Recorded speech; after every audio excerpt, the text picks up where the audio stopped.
press the bell icon on the YouTube app and never miss another update.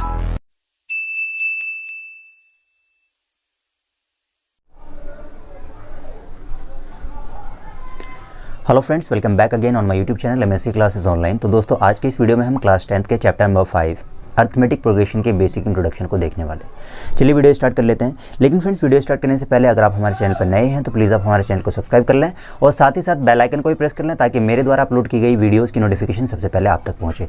चलिए देख लेते हैं AP क्या होती है। तो फ्रेंड्स, एपी को हम कहते हैं हिंदी में समांतर श्रेणी। अब एपी की डेफिनेशन देख लेते हैं। एपी क्या होती है? A sequence of number where difference of any two successive number is constant. क्या होता है भाई? एक कोई भी नंबर आपके पास जो नंबर दे रखी होती है उसका वो सीक्वेंस जहाँ पे दो संख्याओं के बीच का अंतर आपको समान हो। तो नहीं क्या बोलेंगे कि एपी कोई भी, मान लीजिए आपके पास कोई नंबर दे रखी है कि सीक्वेंस एक क्रम में कोई नंबर आपको दिया हुआ है, उसमें क्या देखना आपको, अगर इसके सीक्वेंस के अंदर अगर हर जगह से आपका अंतर समान आ रहा है तो हम कहेंगे यह एक एपी है। देखिए अब चेक करते हैं कि एपी, मान लीजिए आपके पास एक यहाँ पे एग्जांपल दे रखा है 2, 4, 6, 8, 10, 12। एक आपको इस तरीके से एक सीक्वेंस दिया हुआ है, यानी क्रम में कोई नंबर दे रखी है और लास्ट में क्या दे रखा है 30। अब हम क्या करेंगे, इसे चेक करेंगे क्या ये एपी है। देखिए यहाँ पे मैंने आपको बताया था एपी कैसे चेक करेंगे कि आपको जो भी क्रम दिया हुआ है, जैसे 2, 4, 6, 8, 10, 12, कहाँ तक 30 तक दे रखा है, एक आपको सीक्वेंस दिया हुआ है। तो फ्रेंड्स, इसमें आप क्या करेंगे, इसमें जो अगली संख्या होगी, जैसे अगली संख्या क्या 4 में से क्या करना है, पिछली संख्या को आप माइनस करके देखेंगे। तो 4 में से हमने 2 को माइनस करा तो क्या आया 2। तो यहाँ पे डी कितना आया 2। तो एक चीज़ और ध्यान देना फ्रेंड्स, जो सीक्वेंस आपको दी हुई होती है, सीक्वेंस के अंदर जो नंबर आपको दिया हुआ है, दो नंबर के बीच का जो अंतर आप निकालेंगे, दो संख्याओं के बीच का जो आप अंतर निकालेंगे, डिफरेंस निकालेंगे, उसे हम डी कहते हैं, यानी कॉमन डिफरेंस बोलेंगे और हिंदी में उसे हम सार्व अंतर कहेंगे। ठीक है, ओके। चलिए अब देख लेते हैं यहाँ पे एपी क्या होता है, डी देख लेते हैं। एपी के किसी भी दो संख्याओं के बीच का अंतर, यानी ये एपी दे रखी है आपको, जैसे या ये इन दोनों संख्याओं के बीच हो, चाहे इन दोनों के बीच कोई भी हो, दो संख्याओं के बीच का अंतर या डिफरेंस बोलते हैं उसको, समान रहता है। तो उसे हम क्या कहेंगे, दो संख्याओं के बीच का अंतर क्या रहता है, समान रहता है, तो हम उसे क्या कहते हैं, कॉमन डिफरेंस यानी डी कहते हैं। तो उम्मीद आपको डी समझ आ गया होगा कि भाई किसी एपी के अंदर डी क्या होता है। चलिए अभी इसका फॉर्मूला पढ़ेंगे, उसके बाद आपको सब कुछ क्लियर हो जाएगा। चलिए एक और एग्जांपल लेते हैं। दूसरा देखिए, दूसरा क्या है, 3, 7, 11, 15, 19 ऐसे कर करके इनफाइनाइट तक दे रखा है। अब क्या करेंगे फ्रेंड्स, अब यहाँ पे देखिए अगली संख्या से पिछली को माइनस करके देखिए। 7 में से 3 को माइनस करेंगे कितना आएगा 4। 11 में से 7 माइनस करेंगे 4। 15 में से 11 माइनस करेंगे 4। 19 में से 15 माइनस करेंगे 4। तो अब यहाँ पे एक चीज़ आपको दिख रहा होगा फ्रेंड्स कि जो ये सीक्वेंस आपके पास दिया हुआ है, इस सीक्वेंस के अंदर क्या है कि जो कॉमन डिफरेंस है यानी सार्व अंतर है, एपी के अंदर दो संख्याओं के बीच का अंतर है, ये समान आ रहा है। तो बताइए एपी होगा नहीं होगा? बिल्कुल होगा, क्योंकि यहाँ पे इसके दो संख्याओं के बीच का अंतर जो है समान आ रहा है। चलिए एक और एग्जांपल लेते हैं, चेक करते हैं। मान लीजिए आपके पास कोई एग्जांपल दे रखा है 3, 5, 9, 8, 6, 12 ऐसे कर करके अप टू nth टर्म तक, यानी अनंत तक कोई संख्या इस तरीके से एक सीक्वेंस दे रखी है आपको। अब इस क्रम को चेक करके बताना है क्या ये एपी है। तो बताइए, तो आप रूल को फॉलो करिए और इसे चेक करिए ये एपी है या नहीं। अभी मैंने आपको बताया एपी क्या होती है, जब कोई आपको एक क्रम दिया हुआ होगा, उसमें दो संख्याओं के बीच का अंतर आपको चेक करना है। अब इसमें चेक करिए, देखिए क्या होता है, ये 3 और 5 है, तो इसमें से अगली से पिछली संख्या को माइनस करेंगे, यानी 5 में से 3 को माइनस करेंगे 2 आएगा। यहाँ 9 में से 5 माइनस करेंगे तो 4 आएगा। 8 में से 9 माइनस करेंगे तो माइनस का 1 आएगा। 6 में से 8 को माइनस करेंगे तो माइनस का 2 आएगा और 12 में से 6 माइनस करेंगे तो माइनस का 6 आएगा। अब बताइए फ्रेंड्स, यहाँ पे डिफरेंस क्या है, बिल्कुल अलग अलग आ रहा है। यहाँ पे क्या आ रहा है भाई, 2 आ रहा है, यहाँ क्या आ रहा है 4 आ रहा है, यहाँ क्या है माइनस का 1। इसका मतलब हम क्या कहेंगे कि यहाँ पे जो है इस सीक्वेंस के अंदर, इस क्रम के अंदर जो अंतर है समान नहीं है, इसलिए यह एपी नहीं है। अब चलिए एक चीज़ और ध्यान देना फ्रेंड्स, जो आपके पास कर्म दिया हुआ होगा इसमें आपको क्या करना है, जो पहला पद दिया होगा उसे हम फर्स्ट टर्म कहेंगे, यानी प्रथम पद बोलेंगे। जो दूसरा दिया हुआ होगा उसे सेकंड टर्म यानी द्वितीय पद बोलेंगे। जो तीसरा पद दिया होगा इसे हम तीसरा पद भी बोलेंगे और इसे थर्ड टर्म बोलेंगे। जो चौथा पद को फोर्थ टर्म, इसी तरीके से जितने भी पद दिया, अगर 15वां पद दिया होगा तो उसे 15th टर्म बोलेंगे। 16वें नंबर पर जो संख्या होगी उसे हम 16th टर्म बोलेंगे, यानी 16वां पद बोलेंगे। अब चलिए एक चीज़ और ध्यान देना है, जो पहली संख्या होगी इसे फर्स्ट टर्म यानी ए भी बोलते हैं और इसके साथ साथ A1 भी बोलते हैं। दूसरी संख्या देखिए फ्रेंड्स, दूसरी संख्या आपको कैसे मिल रही है।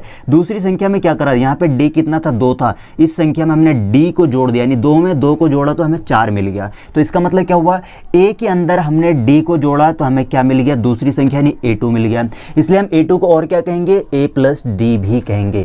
ये आपको बहुत ध्यान देना है कि a2 ये दूसरे नंबर की जो संख्या होती है a2 को हम a प्लस d भी कहते हैं। अब तीसरी संख्या देखिए, तीसरे टर्म तीसरा पद क्या है, तीसरे पद को क्या कहेंगे, देखिए कितनी बार d जोड़ रहे हैं आप, इस 2 के अंदर एक बार ये d जोड़ा आपने 4 हो गया, फिर इसके अंदर एक और d जोड़ा 6 हो गया। तो क्या कहेंगे भाई, तीसरा पद क्या होगा, a में क्या जोड़ा, 1d 2d, यानी 2d को जोड़ा, तो तीसरे पद को और क्या कहेंगे, a प्लस 2d। चलिए एक बार और समझाते हैं। अब देखिए एक पद आपका, देखिए 8 कौन सा पद है, पहला दूसरा तीसरा चौथा, 8 कौन सा, चौथा पद है। तो चौथे पद में देखिए कितनी बार d को जोड़ेंगे आप, इस पहले पद में 1d ये जोड़ा, दूसरा मिल गया, फिर d जोड़ा 6 मिल गया, फिर d जोड़ा 8 मिल गया। d कितनी बार जुड़ रहा है, देखिए 1 2 और 3, यानी पहले पद के अंदर 3 बार आप d को जोड़ेंगे, तब जाके हमें क्या मिलेगी, तब जाके हमें क्या मिलेगा फ्रेंड्स, चौथा पद मिल जाएगा। तो इसका मतलब हम क्या कह सकते हैं भाई, जो चौथा पद होगा a4 होगा, a4 को और हम क्या कह सकते हैं, a प्लस 3d। ठीक है, चलिए अब इसी तरीके से जो धीरे धीरे चलेंगे, जो लास्ट टर्म होगा, जैसे 30 है, 30 को हम क्या कह सकते हैं भाई, देखिए इसका चौथा, ये 5वां पद था, 5वें पद को a प्लस 4d बोला, अंतिम पद को क्या बोलेंगे, a प्लस, देखिए क्या हो रहा है, थोड़ा एक पद माइनस हो रहा, 5वें में से कितना माइनस करा, 1 माइनस करा, यानी कितना हो गया, 4d हो गया। अब देखिए लास्ट क्या, 30वां, लास्ट पद अंतिम पद है, ये 30 है, तो अंतिम पद को क्या कहेंगे, an बोलेंगे, और इसके लिए फॉर्मूला क्या होगा, n में से दिख रहा है आपको एक माइनस हो रहा है, नहीं 5 में से एक माइनस हुआ 4, 4 में से एक माइनस हुआ 3, 3 में से एक माइनस हुआ तो 2। अब इसी तरीके से n में से एक माइनस कर लेंगे और उसको d से मल्टीप्लाई कर देंगे, तो अंतिम पद का क्या हो जाएगा, a plus n minus 1 into d। इसी फॉर्मूले को हमें पढ़ना है। अब चलिए देख लेते हैं, इस पूरे इसमें इंट्रोडक्शन पार्ट में हम 2 फॉर्मूले पढ़ेंगे और इसी 2 फॉर्मूले से आपकी पूरी एक्सरसाइज हो जाएगी। और इस फॉर्मूले को आप अच्छे से समझना, और अगर आपने ये फॉर्मूला अच्छे से समझ लिया तो कोई भी क्वेश्चन एक्सरसाइज 5.1 से लेकर चाहे एंड तक कोई भी क्वेश्चन आपका बिल्कुल भी नहीं छूटने वाला। चलिए देख लेते हैं। अब यहाँ पे आपको 2 फॉर्मूले मैंने बताए थे, 2 फॉर्मूले याद रखने। कौन कौन से 2 फॉर्मूले? पहला फॉर्मूला तो आपको याद रखना है कि अगर आपके पास कोई AP दी हुई है तो ये पूछ लेगा कि बताओ ये AP है, AP का 20वां पद निकालो। AP दे रखा है, AP का 25वां पद निकालो, या AP का 30वां पद निकालो, या AP का अंतिम पद निकालो। तो ये इसको निकालने के लिए एक फॉर्मूला आपके पास है, AN बराबर A plus n minus 1 into D. क्या याद रखेंगे कि AP का क्या होता है, nवां पद। nवां मतलब कुछ भी हो सकता है, यानी nth टर्म। किसी भी AP का nth टर्म फाइंड आउट करने के लिए आप क्या करेंगे, इस फॉर्मूले का यूज करेंगे। चलिए अब देख लेते हैं ये फॉर्मूला क्या है। तो फ्रेंड्स यहाँ पे देखिए फॉर्मूला क्या पता आपको, AN बराबर A plus n minus 1 into D. अब यहाँ पे देखेंगे AN क्या है। AN अभी मैंने आपको बताया था कि जो अंतिम पद होता है उसे AN बोलते हैं, लास्ट टर्म को हम क्या कहते हैं, AN कहते हैं। और A क्या होगा फ्रेंड्स, A होगा प्रथम पद यानी फर्स्ट टर्म होगा, और N क्या होगा, N होगा जो भी आपके पास जो सीक्वेंस दी होगी, जो भी पद दिया होगा, टोटल पदों की संख्या, number of total terms. Number of total terms, number of total terms को क्या कहेंगे, n। Number of total terms को क्या कहेंगे, n। और d क्या होता है, d अभी आपको शुरू में समझाया था, d होता है कॉमन डिफरेंस। ठीक है, बस इतना सा फंडा है फ्रेंड्स, और बस एक फॉर्मूला आपका क्लियर हो जाता है। इस फॉर्मूले पर आपको कोई भी दे रखा है, चाहे कोई सा भी पद निकालने के लिए आ जाए तो आप इस फॉर्मूले का यूज़ करेंगे और वो पद आप निकाल लेंगे। अब चलिए बात करते हैं AP कितने तरीके की होती है। तो फ्रेंड्स AP 2 तरीके की होती है। AP पहली होती है फाइनाइट AP और दूसरी होती है इनफाइनाइट AP। फाइनाइट AP को कहते हैं परिमित AP और इनफाइनाइट को कहते हैं अपरिमित AP। अब बात करते हैं फाइनाइट क्या होता है। फाइनाइट का मतलब क्या, देखिए फ्रेंड, जब AP का अंतिम पद दिया हो। अब देखिए मैंने 2 एग्जाम्पल लिखे थे AP के शुरू में, तो पहला एग्जाम्पल देखिए क्या है, ये AP आपको दे रखा है 2 4 6 8 10, इस तरीके से लास्ट पद भी आपको दिया हुआ था। तो बताइए कि कौन सा होगा ये। मैंने क्या बोला, फाइनाइट में क्या है कि जब AP का अंतिम पद दिया हो। तो यहाँ पे अंतिम पद फ्रेंड्स आपको गिवन है, तो बताइए क्या होगा ये फाइनाइट AP हो जाएगा। और इनफाइनाइट क्या होता है, जैसे देखिए एक एग्जांपल भी मैंने आपको नीचे लिख के दे दिया है कि 3 6 9 12 और अंत तक 90 तक है। तो इसका मतलब क्या, ये आपके अंतिम पद आपको गिवन है, ये क्या हो गया, फाइनाइट AP। इनफाइनाइट AP क्या होगी फ्रेंड्स, इनफाइनाइट जब AP का अंतिम पद ना दिया हो। तो देखिए यहाँ पे एक एग्जाम्पल आपको बताया था कि 3 7 11 और अंत में क्या है, इनफाइनाइट। अंत में इनफाइनाइट मतलब क्या है कि हमें यह इस AP के अंदर टोटल नंबर ऑफ टर्म्स, जितनी पद है, पदों की संख्या हमें पता नहीं है। तो इसे किस कैटेगरी में डालेंगे आप? इसे डालेंगे आप अपरिमित एपी के अंदर। चलिए फ्रेंड्स, अब पहला फॉर्मूला आपका फिनिश होता है। अब दूसरा फॉर्मूला देख लेते हैं। दूसरा फॉर्मूला क्या करना है? पहले फॉर्मूले मैंने आपको बताया किसी एपी का nवां पद निकालना है, यानी nth टर्म आपको फाइंड आउट करना है। चाहे कोई भी टर्म आपको निकालने के लिए पूछ लिया जाएगा। अब लेकिन दूसरे में क्या करेंगे, आपको ऐसे दे देगा कि देखिए सम वाला पढ़ेंगे। सम मतलब क्या है? योग वाला। एपी क्या? किसी एपी के nवें पदों का योग। nवें पदों का योग देखिए क्या होगा? n पदों का योग। इसके लिए क्या करेंगे, जैसे मान लीजिए आपको दे दिया एक एपी आपको दे दी गई 1 + 2 + 3 + 4 + 5 + 6 + ऐसे कर करके दे दिया आपको 50 तक। तो ऐसे आपको पूछ लिया जाएगा कि बताओ प्रथम 50, ये क्या है? 1 से लेकर 50 तक मैंने लिखा, ये क्या है? प्राकृतिक संख्या यानी नेचुरल नंबर है। तो ऐसे आपसे पूछ लिया जाएगा कि बताओ किसी एपी के प्रथम n नेचुरल नंबर, प्रथम 50 प्राकृतिक संख्याओं का योग ज्ञात करिए।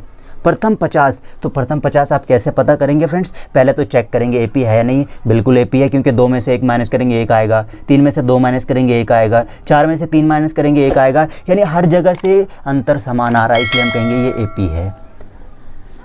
अब क्या करना है आपको? यहाँ पे योग ज्ञात करना है। योग ज्ञात करने के लिए मैंने आपको बताया एक फॉर्मूला याद रखना। आपको क्या करना है? फॉर्मूला क्या? देखिए Sn = n/2 a + an।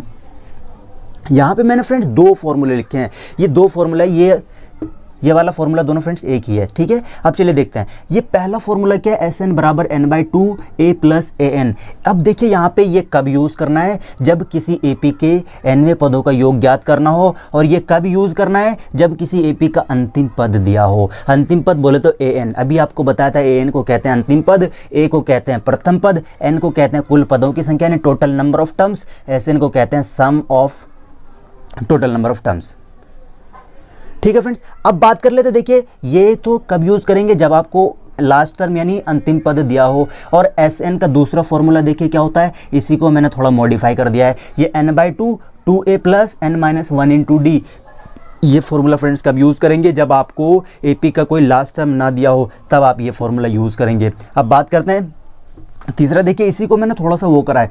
Sn = n/2 और 2a को मैंने लिख दिया a + a, यानी 2a को खोलकर मैंने 2 बार लिख दिया है। और ये सेम एज इट इज़ मैंने n-1 × d लिखा है। अब देखिए क्या है? ये a + n-1 × d, इस पे ध्यान दीजिए। ये a + n-1 × d क्या हुआ? वापस से हमें क्या मिल गया? an को कहते हैं a + n-1 × d। इस तरीके से हमारा ये फॉर्मूला क्या होता है? Sn = n/2 a + और इसकी जगह क्या लिखेंगे? an। तो फॉर्मूला क्या आता वापस से? ये फॉर्मूला यही तो है। क्या है? Sn = n/2 a + an। ठीक है फ्रेंड्स, अब देखिए यहाँ पे Sn क्या है? Sn क्या है? कुल पदों का योग, sum of total number of terms. Sn क्या है? Sum of total number of terms. और इसके साथ साथ देखिए क्या n क्या है? कुल पदों की संख्या यानी नंबर ऑफ टोटल टर्म्स। और a क्या है? फर्स्ट टर्म यानी प्रथम पद। और d क्या है? सारवंतर। दोस्तों ये रहे आपके इंट्रोडक्टरी पार्ट, और इसमें बस आपको केवल 2 फॉर्मूले याद रखने हैं और छोटी छोटी बातों को ध्यान रखना जो भी मैंने आपको बताया। इसके बाद फ्रेंड्स आपको नेक्स्ट वीडियो में मैं आपको इसके क्वेश्चंस कराऊंगा। तब तक आप इस फॉर्मूले को रट लेना, याद कर लेना अच्छे से, क्योंकि नेक्स्ट क्लास में आपसे जब मैं क्वेश्चन करूंगा तो आपसे मैं फॉर्मूला पूछने वाला हूँ फ्रेंड्स, और आपको वो फार्मूला बताना है। और एक बार अगर आपने वो फार्मूला ढंग से बता दिया और फार्मूला अगर आपके याद हो गई तो कोई सा भी क्वेश्चन आप आसानी से कर सकते हैं। चलिए दोस्तों, इस तरीके से अब चलिए यहाँ पे वीडियो को एंड करते हैं और मिलते हैं आपको अगली वीडियो में। लेकिन आप इस वीडियो को लाइक तो कर दो। लाइक के साथ साथ आप उसे शेयर भी करो, दोस्तों के साथ शेयर करो। और अगर आप हमारे चैनल पर नए आए हैं, नए मेहमान हैं, तो आप हमारे चैनल को भी सब्सक्राइब कर लो। तो दोस्तों चलिए मिलते हैं अगली वीडियो में, तब तक के लिए थैंक यू, गुड बाय।